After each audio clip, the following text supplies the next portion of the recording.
Ce n'est pas la scène du crime qui a choqué tout le monde. Ce n'est pas l'arrestation non plus.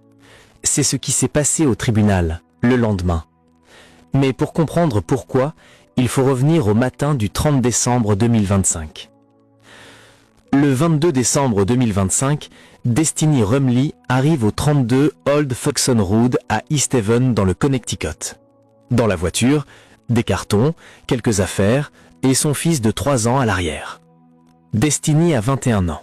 Elle vient d'obtenir son premier appartement. Ce n'est pas luxueux, mais c'est chez elle. Un nouveau quartier, une nouvelle chance. Son compagnon, Tyreek Black, du même âge, vit avec elle. À l'extérieur, rien d'alarmant, mais comme dans beaucoup de relations, certaines tensions restent cachées derrière les murs. Destiny parle peu de ses difficultés. Elle se concentre sur son fils. Elle veut que ce nouveau départ fonctionne. Mais ce nouveau départ ne durera que 8 jours. Si tu penses que ces histoires doivent être racontées et qu'aucune vie ne mérite d'être oubliée, abonne-toi maintenant. Le 30 décembre 2025, il est un peu plus de 8h10 du matin quand les lignes d'urgence commencent à s'illuminer au commissariat d'East Haven. Plusieurs appels arrivent presque en même temps. Même immeuble, même adresse, même urgence. Les voix sont affolées. Certaines tremblent, d'autres crient presque. Des voisins parlent d'une violente altercation dans le couloir d'un immeuble résidentiel. Ils décrivent une scène chaotique, des cris, une femme en détresse, quelque chose de gravement anormal. Les agents sont déjà en route quand un nouvel appel arrive. Celui-là est différent. À l'autre bout du fil, une voix d'homme, posée, étrangement calme. Aucune panique, aucune hésitation. Il dit simplement « J'ai poignardé ma compagne ». C'est Tyreek Black. Il ne demande pas d'aide, il ne cherche pas à expliquer. Il énonce les faits comme s'il décrivait un incident banal. Les opérateurs tentent de le garder en ligne pendant que les patrouilles accélèrent. Sirènes allumées. Chaque seconde compte. Quand les policiers arrivent au complexe Fox & Woods, ils aperçoivent immédiatement Tyreek. Il est debout près de la porte de l'appartement. Ses vêtements sont couverts de sang, ses mains aussi. Au sol, juste à côté de lui, se trouve un grand couteau de cuisine. Les agents sortent de leur véhicule, armes prêtes, voix ferme. Ils lui ordonnent de sortir, de lever les mains, de s'allonger au sol. Pendant quelques secondes, il les regarde, sans parler. Puis il recule lentement, passe le seuil de la porte et la ferme brutalement derrière lui. Le bruit sec de la serrure résonne. À cet instant, la situation change complètement. Les policiers se retrouvent face à une porte fermée, sans savoir ce qui se passe à l'intérieur. Ils ignorent où se trouve Destiny. Ils ignorent si elle est encore en vie. Ils ignorent si Tyreek est encore armé. Ils frappent à la porte, crient, ordonnent. Aucune réponse. Puis, dans le silence tendu, un son se fait entendre. Des pleurs. Faibles, saccadés. Un enfant. Les agents s'échangent un regard. Ils comprennent immédiatement. Le fils de Destiny, 3 ans, est à l'intérieur de l'appartement. Enfermé avec un homme qui vient d'avouer une attaque grave. Le ton change. La tension monte d'un cran. Chaque seconde devient insupportable. Chaque seconde est un risque. La décision est prise rapidement. Un policier contourne le bâtiment, repère une fenêtre, la brise. Le verre vole en éclats. Des bras se tendent à l'intérieur. Ils attrapent le petit garçon, le sortent par la fenêtre. Un autre agent le reçoit, le serre contre lui. L'enfant n'a aucune blessure visible, mais son visage est figé, ses yeux sont grands ouverts. Ce regard-là, c'est celui d'un enfant qui a vu quelque chose qu'il n'aurait jamais dû voir. À ce moment précis, une chose est sûre. La situation vient de dépasser tout ce que des mots peuvent décrire. Une fois l'enfant sorti par la fenêtre et mis à sécurité, le silence retombe quelques secondes. Un silence lourd, oppressant. Puis, la porte de l'appartement s'ouvre enfin. Tyreek Black apparaît. Mais il ne se rend pas. Il se débat, il crie, il frappe. Plusieurs policiers doivent intervenir pour le maîtriser.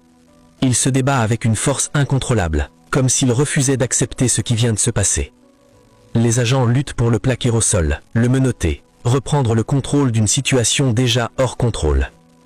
Pendant ces longues secondes de chaos, personne ne sait encore où est Destiny. Les policiers entrent enfin dans l'appartement. Et là, ils la voient. Destiny est allongée au sol, à l'arrière du logement. Elle ne bouge presque plus. Du sang est partout autour d'elle. Elle a été gravement blessée. Chaque seconde compte. Les secours sont appelés en urgence. Les pompiers et les ambulanciers arrivent rapidement, se frayant un chemin dans l'appartement devenu une scène de crime. Ils travaillent vite, très vite. Ils tentent de la stabiliser. Ils l'installent sur une civière. Ils font tout ce qui est humainement possible. Destiny respire encore, faiblement. Les sirènes hurlent pendant le trajet vers l'hôpital Yale New Haven.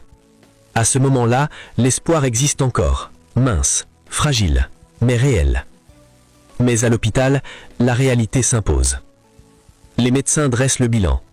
Et ce qu'ils découvrent est pire que ce que les policiers imaginaient. 9 coups de couteau. Pas un geste de panique, pas un acte accidentel. 9 blessures distinctes, infligées une par une. Cela signifie une chose terrible. La violence n'a pas été instantanée. Elle a duré. Malgré tous les efforts médicaux, Destiny ne survit pas à ses blessures.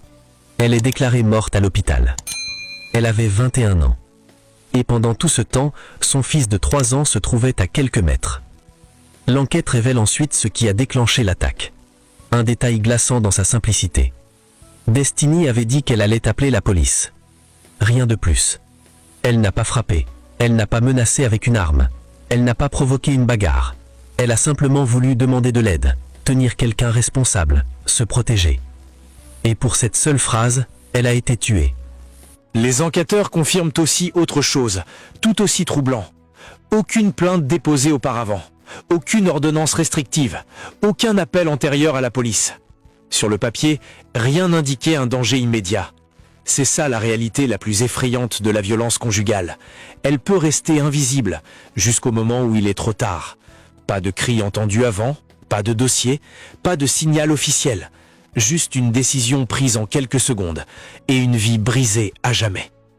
Le 31 décembre 2025, moins de 24 heures après le drame, Tyreek Black est conduit dans la salle d'audience du tribunal de New Haven. Il entre menotté, entravé, encadré de plusieurs agents. Chaque pas résonne dans une salle silencieuse, tendue, lourde d'émotions. En face de lui, les bancs sont pleins. La famille de Destiny est là, ses proches, ses amis, des personnes qui l'ont connu, aimé, et qui doivent maintenant faire face à l'homme accusé de lui avoir arraché la vie. Personne ne parle, mais tout le monde ressent la même chose, la colère, la douleur, l'injustice. Le juge prend la parole, la procédure commence, les charges sont énoncées, une par une. Meurtre. Chaque mot frappe comme un coup.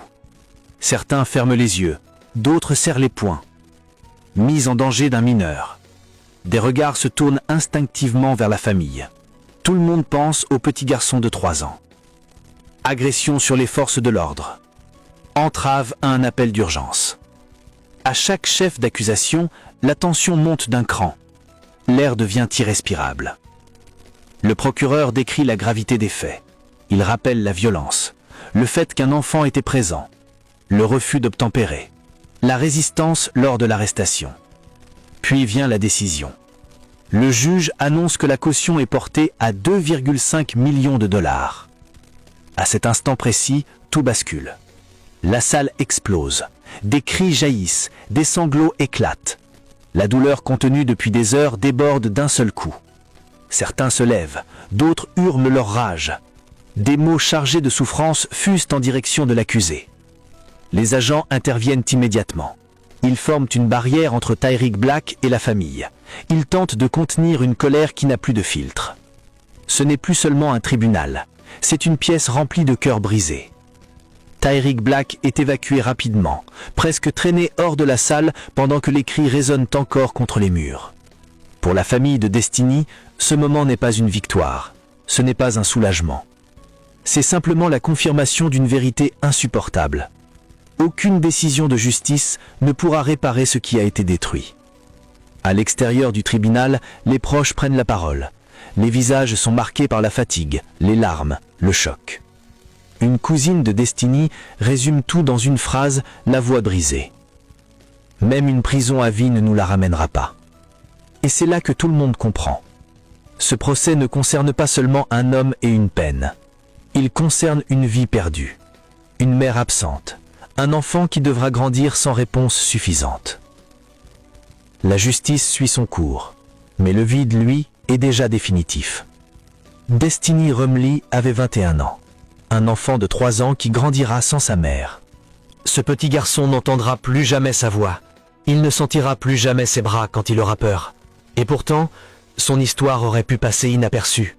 Aucun dossier, aucun signal d'alerte officiel. La violence conjugale ne prévient pas, elle ne porte pas d'étiquette. Cette histoire nous rappelle une chose essentielle. Parler peut sauver une vie. Ignorer les signes peut en détruire plusieurs. Si cette vidéo t'a touché, partage-la. Si elle t'a fait réfléchir, parle-en autour de toi. Et si tu n'es pas encore abonné, fais-le maintenant. Parce que ces histoires ne doivent jamais être réduites au silence. Et parce que dire son nom, c'est déjà lui rendre justice.